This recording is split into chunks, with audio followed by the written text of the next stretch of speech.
Gettysburg. I come down that road into Gettysburg, and I stop at a little stone house, if I remember correctly. I don't know the name of the house, but I stop at that house, and I ask for the Eagle Hotel, because that's where Buford's headquarters are located. And I'm told to ride into the center of town and go out that western road, and about 2 blocks up will be the Eagle Hotel. So I ride down through town. I'm looking around and at the layout of the town and the land around it. Go out to the Eagle Hotel, and I pull up, and there's some soldiers there, and I inquire for General Buford. And they said, "Sir, he's out on the ridges west of town." And now I can hear that there's a fair-sized dispute going on. So I crest the ridge, looking out over the fields, watching the smoke and watching some action, and I look around, I can't see Buford, and I say, "Where's General Buford?" And they say, "Sir, he's down at the seminary building." And as I ride up, he's standing up in a cupola, looking out over the field. So I look up at him and I said, "What's the matter, John?" And he looks down at me and goes, "The devil's to pay." So he comes down out of that cupola, and we start to ride out, and he says, "General, we better watch yourself and be careful riding out here." And I just smiled. Of course, you know, we're going to go out and take a look. And as we look, and he says, "Sir, that's 8B Hills Corps coming down the road." He says, "I'm told Longstreet's right behind him, and my pickets north of town are already encountering Ewell's Corps coming over the mountains from Harrisburg and Carlisle."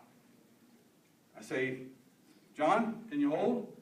And of course, he's from the west. He says, "I reckon I can." So I tell him, "All right, hold on, I'm going to bring up the 1st Corps Infantry." First thing I do, though, is I bring around my staff officers back towards the seminary. And as they're coming and riding to where I want to meet with them along the road, I think about a dispatch I had received from George Meade the night before. And he talked about the information he had gotten, what he theorized was going on with the sections of Lee's army. And at the end of it, he said, "No matter what happens, I must concentrate my army where the enemy shows the greatest force. Hill, Longstreet, Ewell." It certainly seemed to me, and doesn't seem to you, that the enemy was showing the greatest force at Gettysburg on the morning of July 1st. So it seemed to be an easy decision to fight there. I gave out orders to go back to Sickles, go back to Howard to bring up the columns, and I looked at young Stephen Weld. He's a young Harvard boy from Massachusetts, and he had the freshest horse of the day, and I said, "Weld, your horse is the freshest. I want you to take an aide with you, ride back to Tawnytown, Maryland with this dispatch for General Meade. Tell him I've encountered the enemy at heavy force beyond the town. Tell him I'm afraid they'll get to the heights beyond the town before I can. But if I'm driven into town, I will barricade the streets, and I will fight them inch by inch, and I will hold out as long as possible. Kill your horse if you have to. Get to General Meade as soon as possible." Now, what's obviously missing from that verbal dispatch to General Meade, the Army commander? Give me time to think on why I take a drink of water. Not whiskey? Well, I wished it was, but something to do with the museum rules or something, I'm not sure. Have I asked General Meade for orders? I said, "The enemy's here, I'm standing here. I'm going to fight at Gettysburg." Now, I must admit to you, as I said, we all make decisions with emotions, and I'm a human being with emotions also. I probably wouldn't make that decision if Joe Hooker was the commander of the Army of the Potomac. But I know it's George Gordon Meade, my friend, and he and I we think the same way. And he's dependent on me to make whatever move is proper to make the move when I encounter the enemy. And I know he's going to wear out horses to get to Gettysburg to support me. I don't have to keep looking over my shoulder, hoping he's coming when I take my 1st Corps and throw it in the middle of this. I don't have to worry about it. Easy decision to make. I'm fighting at Gettysburg. With that, I ride back to the town. I quickly find out that bringing troops through the town to get over to the west is not going to work because I get lost. There's actually a lady standing up at a balcony. I got to ask for directions about how to get back out to the Gettysburg Road. And when she tells me the way to go down through some alleys and such, I say, "Thank you, ma'am. Now please get in your home or here's the basement because it's going to get a little dangerous here probably today." I make my way out to the Gettysburg Road, and I have my escorts tearing down the fences because obviously I'm not marching through town. I'm going to double-cross my troops across the field to get over to Buford's relief. When I arrive there, Wadsworth is coming up with the head of his column, Cutler's Brigade, and I give him the orders to buy files left off the road at the double quick and head out over there. And I'm sitting there talking to Wadsworth, telling him what I want to have happen as the troops are quickly going past me and I'm watching this happen. But I must admit, I'm an impatient man in these situations and things are happening quickly enough. So as I talked to Wadsworth, I said, keep them moving. I want them there as soon as possible. I decided to ride back out over to Buford just to make sure we're okay. And as I get out there, I can see Buford, who has been fighting a holding action now for a good 2 hours or more, is slowly but surely losing his grip on those ridges that I want to hold. I don't know what you've been told.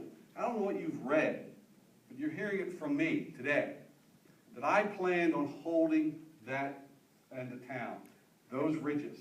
I planned on holding that position. Someone said to me, well, weren't you fighting to hold the position south of town? Yeah, I saw that position. When I came up the road that morning, I didn't know if I was going to run into Buford coming pell-mell down that road, and I had my corps strung out on the road. I was going to need a position to put them in. I know it's a good position, those ridges and those hills. But if I can, I'm going to stay outside on the west and north of town and hold that position. As I said, I'm going to be pushing the streets. I'm going to fight as long as possible.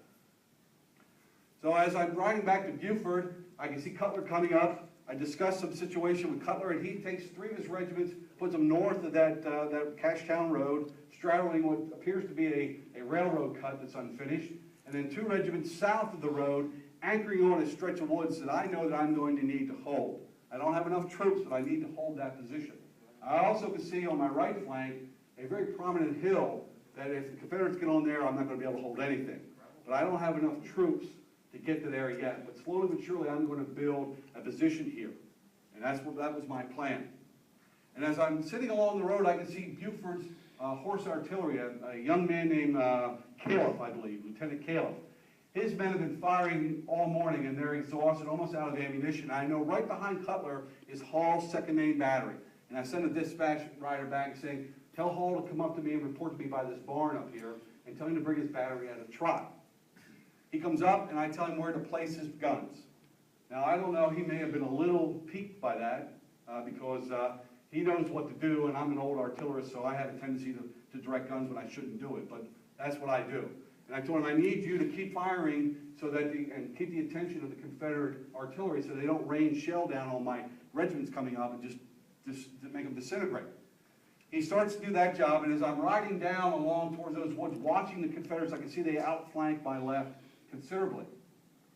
And I come across the 84th New York or the 14th Brooklyn, Colonel Edward Fowler. He's concerned about his left flank also, so don't worry, I'm going to have troops there as soon as I can, but just hold this position. And as I ride down towards those woods, I look back towards the Lutheran Seminary, and I can see the next brigade in line coming across the swale there. And I can see that they are the men who wear those very distinctive high hats, long frock coats. Some of them wear white leggings. Does anyone know who I'm talking about? These are Midwestern troops, the 24th Michigan, 6th, 2nd, 7th Wisconsin, and 9th Indiana. They are men who were very rowdy and undisciplined. John Gibbon got a hold of them and whipped them into shape and then had them buy these distinctive uniforms so that they would be recognizable on the battlefield, which obviously they wouldn't want to shame these uniforms. So they turned into be a very good brigade, and they were commanded by a Pennsylvania Quaker named Solomon Meredith, who was a very good soldier. And I'm watching them come across, and I'm getting very, very anxious for them to get on the line. And I sent 2 officers down to bring them up at a double quick. As I'm watching this happen, it's not happening quick enough. So I ride down to that swale, and I encounter the 2nd Wisconsin under Colonel Lucius Fairchild. And I ride up to them, and I say, "Forward in line, men!" And that means they're coming at a column of 2s. They're going to have to swing like a dory to line of battle and then go forward. Now you can imagine if you're the man on the pivot, that's not a very tough job to do. But if you're the man out here on the end, you're double quicking like crazy. But these are good soldiers. And they're doing this while shot and shell are raining in. But I also noticed they're doing it while and loading their muskets at the same time because they come on the field with empty muskets.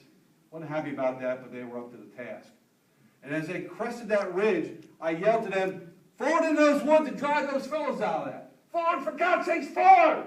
And I followed them into the woods because these Confederates were outflanking my regiments along the road. And if I didn't stop them right there, I wasn't going to hold that position. But the 2nd Wisconsin was up to the task. They hit them in those woods, and they stopped that Confederate infantry right in its tracks. But as I went with them, I could see their left flank was being overlapped also. and I knew that I needed another regiment online as soon as possible. So I watched what was happening, and I turned to look for the next regiment so I could get them in the line. And my participation in this battle came to an end.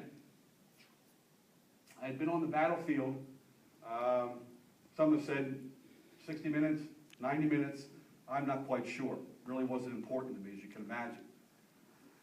But I had picked the battleground that I thought that me would endorse. I had brought Robert E. Lee's army to battle finally, after 2 weeks of frustration on figuring out where he's going and stopping his movements through the state of Pennsylvania. And on one of the last things I said to George Gordon Meade, when he talked to me about serving, he wouldn't be successful unless I supported him. I told him that I would serve him to the best of my ability. And I believe on July 1st, there at the Western Ridges of Gettysburg, that I made good on my promise to George Gordon Meade. That's my talk, so I thank you for listening.